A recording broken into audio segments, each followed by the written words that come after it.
മല്ലികാമ്മയുടെ show വന്നപ്പം വന്ന question Meera ഓഡിയൻസിന്റെ ഇടയിൽ നിന്ന് വന്നതാണ്. ചെറുതായിട്ടെങ്കിലും ഒരു അമ്മായിയമ്മ മരുമകൾ പോരുണ്ടെങ്കിൽ ആ പോരെടുക്കുന്ന ആരുടെ സുപ്രിയ? എനിക്കത് ഇഷ്ടമേ അല്ല. ഞാൻ എന്നെ കിട്ടത്തില്ല പോരിന്. ഞാൻ ഇവരുടെ കൂടെ താമസിക്കത്തില്ലല്ലോ. പിന്നെ പോരെടുക്കാൻ ഇതെങ്ങനെ പോരെടുക്കുന്നത്? ഞാൻ നിൽക്കത്തില്ല. ഞാൻ വേറെ അത് പറയാൻ മക്കൾക്ക് വലിയ പരാതിയാ കൂടെ ശ്രദ്ധിക്കാതെ. അതല്ല, അതുകൊണ്ടാണ് ഈ സ്നേഹം.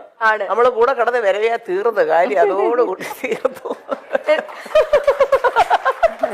അല്ല, എന്നാൽ ഒരു ഇച്ചിരി മല്ലിക ആന്റിക്ക് ഒന്ന് ഇവളെ ഒന്ന് സൂക്ഷിക്കുന്നതാണ് നല്ലതെന്ന് തോന്നിയത് ഇവരിൽ ആരെയാണ്? എന്താണ് എന്തറിഞ്ഞാലാണ് നിങ്ങൾക്ക് സന്തോഷാവുക? എനിക്കതറിയാം. ഏത് ഉത്തരം കിട്ടിയാലാണ് നിങ്ങൾക്ക് സന്തോഷാവുക? എന്താ നിങ്ങൾ കേൾക്കാൻ ആഗ്രഹിക്കുന്നത്? ഇത് കേൾക്കുമ്പോ എന്താ തോന്നുന്നു ശരിക്കും? ഇല്ല, എനിക്ക് അങ്ങോട്ടാ ചോദിക്കാനല്ലോ. നിങ്ങൾ ചോദിക്കുന്ന ചോദ്യങ്ങൾക്ക് അതനുസരിച്ച് ഉത്തരം തരാലോ എന്ന് വെച്ചിട്ടാണ് ചോദിക്കണം കേട്ടോ. എന്ത് കേട്ടാലാണ് നിങ്ങൾക്ക് കൂടുതൽ സന്തോഷം?